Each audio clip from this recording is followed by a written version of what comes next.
وہی جو ہے یہ فیصلہ کن ہے، یعنی آسمان سے اللہ تعالیٰ نے جو وحی اتاری ہے اس کی ایک خوبی یہ ہے کہ یہ فیصلہ کن ہے۔ اللہ تعالیٰ نے قرآن مجید میں فرمایا فَإِن تَنَازَعْتُمْ فِي شَيْءٍ فَرُدُّوهُ إِلَى اللَّهِ وَالرَّسُولِ، کہ اگر تمہیں کسی معاملے میں اختلاف ہو، تمہارے اندر اختلاف پھوٹ پڑے، کوئی تنازع بن پائے، تو اس وقت تم نے اس جھگڑے کو اللہ اور اس کے رسول صلی اللہ علیہ وسلم کی طرف لے جانا ہے، اس کو لوٹانا ہے اور فیصلہ وہاں سے کروانا ہے۔ تو وہ اللہ اور اس کے رسول صلی اللہ علیہ وسلم کی طرف لے جانے سے کیا مراد ہے؟ وحی کے حوالے کر دینا، وہ قرآن کی شکل میں ہو، وہ نبی کریم صلی اللہ علیہ وسلم کے فرمان کی شکل میں ہو۔ اور صحابہ کرام رضی اللہ عنہم نبی کریم صلی اللہ علیہ وسلم کی موجودگی میں بھی جب آپ باقاعدہ حیات تھے، اور اس کے بعد بھی جب نبی کریم صلی اللہ علیہ وسلم اس دنیا سے رخصت ہوئے، تب بھی صحابہ کرام نبی کریم صلی اللہ علیہ وسلم کی حدیث سے اپنے فیصلے کیا کرتے تھے۔ بہت اہم فیصلے بھی انہوں نے وحی کی روشنی میں کیے اور اپنے اختلافات کا حل انہوں نے نکال لیا۔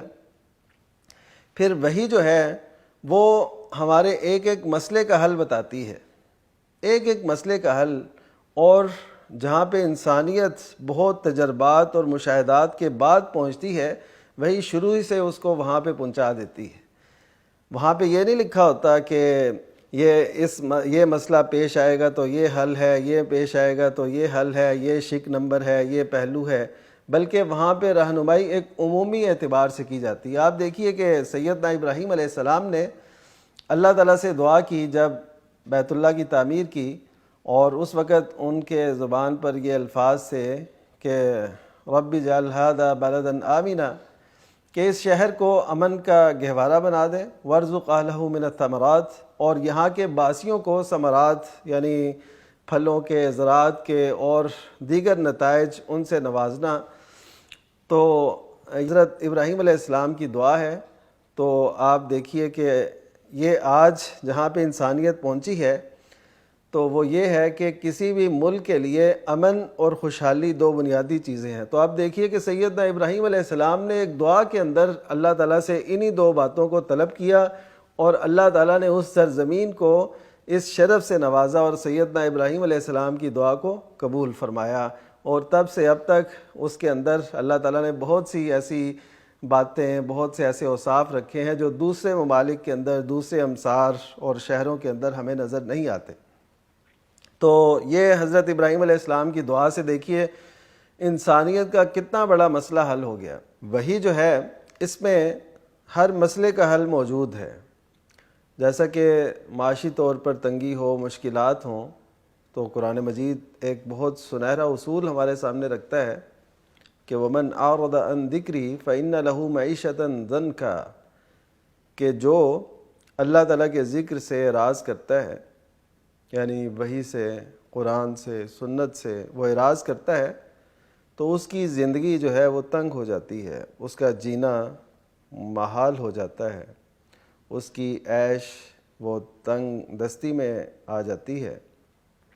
تو یہ اس کی وجہ ہے جو قرآن مجید بیان کرتا ہے۔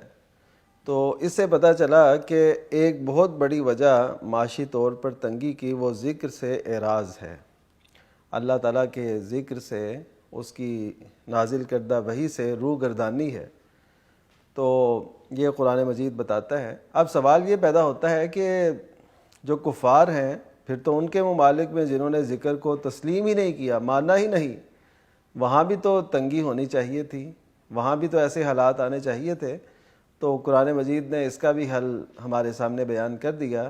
فَلَمَّا نَسُوا مَا ذُكِّرُوا بِهِ، کہ جب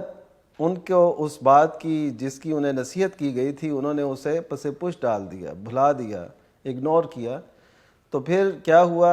فتحنا علیہم ابواب کل شیء، تو ہم نے ان کے لیے ہر چیز کے دروازے کھول دیے۔ تو یہ دروازوں کا کھلنا، یہ فراوانی جو اللہ تعالیٰ کی رضا سے نہ ہو بلکہ اللہ تعالیٰ کے فیصلوں سے ہو، یعنی ہر فیصلہ اللہ تعالیٰ کی رضا پر منتج نہیں ہوتا۔ کچھ فیصلے ایسے بھی ہیں جو اللہ تعالیٰ اپنی رضا کے بغیر صرف فیصلے کے طور پہ صادر فرماتا ہے۔ تو کفار کے لیے غیر مسلموں کے لیے اللہ تعالیٰ نے یہ سلسلہ ایک رکھا ہے کہ اللہ تعالیٰ ان کے لیے پھر دروازے کھول دیتا ہے، اس لیے ان کی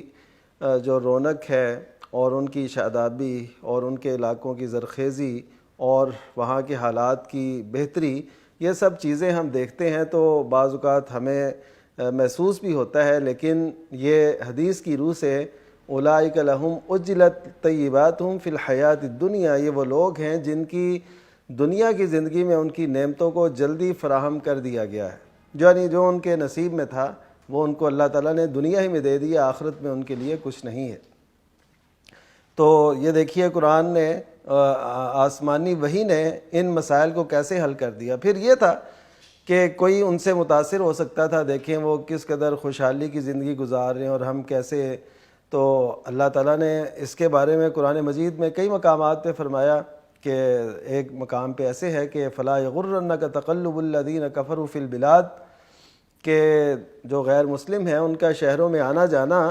آپ کو کسی دھوکے میں مبتلا نہ کرے، یعنی ان سے متاثر نہیں ہونا، مرعوب نہیں ہونا، اپنی آنکھوں کو ان کی چکا چون سے خیرہ نہیں کرنا، بلکہ اپنے جو اللہ تعالیٰ نے آپ کو دیا ہے اس پہ شکر اور اس پہ راضی رہنا اور اللہ تعالیٰ کے دین کی طرف اور اس کی سربلندی کے لیے کوشاں رہنا ایک مومن کی شان ہے اور یہ اس کا کام ہے۔